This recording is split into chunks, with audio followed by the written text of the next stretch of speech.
السلام عليكم. شتا وبرد وتلج زي اللي في اليومين دول في اسكندريه. ما لقيتش اجمل من دي اكله عشان اعملها تدفي. يلا بينا نسمي بالله ونشوف عملت ايه. حله على النار فيها ميه عاديه جدا من الحنفيه، ونزلت بالكوارع بتاعتي اللي غسلاها ومنضفاها كويس جدا. ليه بحط ميه بارده؟ عشان اللي انت شايفاه ده بيطلع بقى اول ما هتغلي هتلاقيها بتطلع الريم كده. هتشيليه في اول غلوه وتسيبيها تغلي غلوه كمان، وبعدين برضه هنشيله، وبعدين هتخلص من الميه دي نهائي، واخد الكوارع بتاعتي اشطفها بميه نظيفه من الحنفيه واحطها في حله تانية نظيفه وميه كمان نظيفه. حطيت بقى البوكيه جرني بتاعي، بصل وجزر وطماطم ومعلقه كبيره كده من السكر والملح، فلفل اسود، حطيت ورق لورا وحبهان، وضغطتها كده بحله الضغط وسبتها. طيب انا مش عندي حله ضغط، يبقى هتعملي الخطوه دي قبلها بيوم. هتغليها لمده ساعه ونص في حله عاديه وسيبيها من بالليل، هتصبحي الصبح تلاقيها زبده. عملت بقى رز الفته، بحط كده الزيت وفيه فصين من المستكه، وهنزل بالرز وعلى الميه المغليه اكبر بعقله صباع، وهسيبها تغلي. لما تغلي وتتشرب هقول لك هنعمل ايه. انا هنا اهم حاجه بقى بتميز الفته بتاعتنا عن اي حد تاني هي الصلصه. الصلصه هي اللي بتفرق جدا من حد لحد. سمي الله وتعالي نعملها بطريقه تحفه. معايا هنا طاسه على النار، حطيت فيها معلقه من الزيت ومعلقه كبيره من السمنه البلدي، راس توم حلوه كبيره كده، او 3 معالق كبار هرميين من التوم المفروم. حمرتهم لحد ما اخدوا اللون الذهبي الحلو كده، رشيتهم بربع كوبايه من الخل، حطيت عليهم معلقتين هرميين او 3 من الصلصه. جبت بقى 8 طماطمات كده ضرباهم في الكبه، مش في الخلاط، ضرباهم في الكبه بدون ولا نقطه ميه. انا عايزاه هنا سمك الطماطم تكون تقيله زي ما انت شايفه، وده بيفرق قوي في قوام الصلصه وقوام الفته. بعد كده هحط بقى معلقه صغيره من السكر عشان مزازه الصلصه وحموضه الطماطم، والفلفل الاسود والكمون والكزبره والشطه، 7 بهارات ومكعب مرقه ومعلقه صغيره من الثوم المفروم الني. ده بيفرق جدا وبيديها طعم حلو قوي، هيعجبك. بعد كده ظبطت الملح بتاعي وهسيبها بقى لما تتسبك وتاخد لون حلو كده. يعني ايه تتسبك؟ يعني الدهون بتاعتها هتلاقيها فصلت فوق الوش كده واخدت قوام تحفه، وانا عايزاها تقيله زي ما قلت لك. بصي القوام حلو قوي، بيفرق قوي بقى. بعد كده يلا هنا الرز كان اتشرب، هضيف له معلقتين كبار من السمنه البلدي، طبعا على حسب كميه الرز اللي انت عاملاها. انا هنا ضفت معلقتين كبار من السمنه البلدي بعد ما الرز اتشرب، ووطيت وهديت النار وحطيت له الشياطه وسبته يكمل سوا.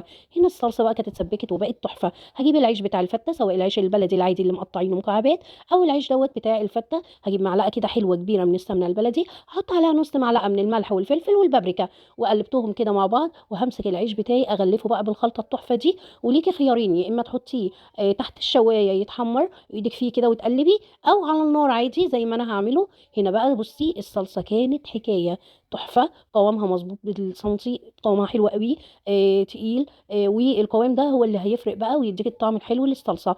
قلبت وحمرت العيش بتاعي على عين البوتاجاز لو مش عايزه تولعي الشوايه، وبيتحمر في ثواني.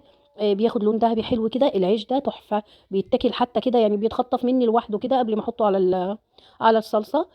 بصي بقى هنا الشوربه طالعه رايقه ازاي، طالعه تحفه. الكوارع كان سواها مظبوط جدا، طالعه دايبه فعلا. خدتها بقى خليتها، طلعتها وخليتها كده عشان هحطها على وش الفته، وهنعمل منها احلى طاجن كوارع بالبصل المكرمل. دلوقتي بعد ما خليتها بقى يلا بينا، جبت طاسه على النار، حطيت فيها معلقه كده من الزيت ومعلقه من السمنه، نزلت بالبصل الجوليان بتاعي والاول رشيته كده بمعلقه من السكر، وسبته لما يتكرمل وياخد اللون الذهبي الحلو ده. نزلت عليه بقى بمعلقه كبيره من الثوم المفروم، ونزلت عليه بقرن فلفل حامي بارد براحتك. يعني الطاجن ده كل ما كان حامي بيبقى احلى كتير. حطيت بقى الفلفل وهبتدي اقلبه مع البصل والثوم اللي كرملناه. هضيف عليه معلقتين كبار، كبشتين كده كبار من الصلصه بتاعت الفته اللي عاملينها مع بعض، بتبقى تحفه. هزود كبشتين من شوربه الكوارع وعليهم رشه كده من الفلفل الاسود والملح وال7 بهارات، وهنزل بقى بالكوارع اللي احنا خليناها، وهسيبها تغلي غلوتين. هغطي عليها النار وههدي عليها تغلي كده 10 دقايق مع بعض، وبعد كده هكون مسخنه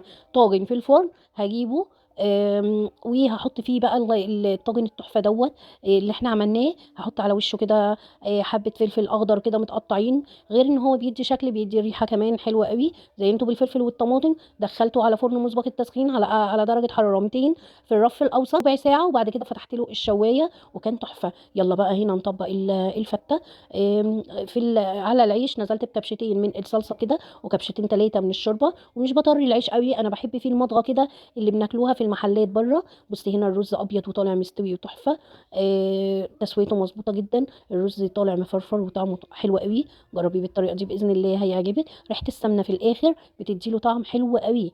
هنا بقى الكوارع المخليه حطيت عليها كبشه برده من الصلصه كده وكبشه من الشوربه وقلبتها عشان تاخد طعم الصلصه الاول، وبعد كده ضفتها على وش الرز من فوق.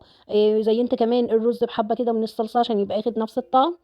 والطبق كله ماشي كده مع بعضه. وبعدين جبت الشوربه. لو انت مش هتعملي فته وهتكتفي بس برز وشوربه، يبقى انت اعملي طشه توم للشوربه دي في الاخر هتحطيها فيها بعد ما الكوارع تستوي. لكن لو هتعملي فته زي اللي احنا عاملينها وكده كده عامله صلصه توم، خدي معلقه صغيره من الصلصه دي حطيها في الشوربه وقت التقديم. يعني انا في كل بوله كده حطيت معلقه صغيره من الصلصه في قلب الشوربه وقلبتها. حطي بقى الليمون على الشوربه دي وادعي لي.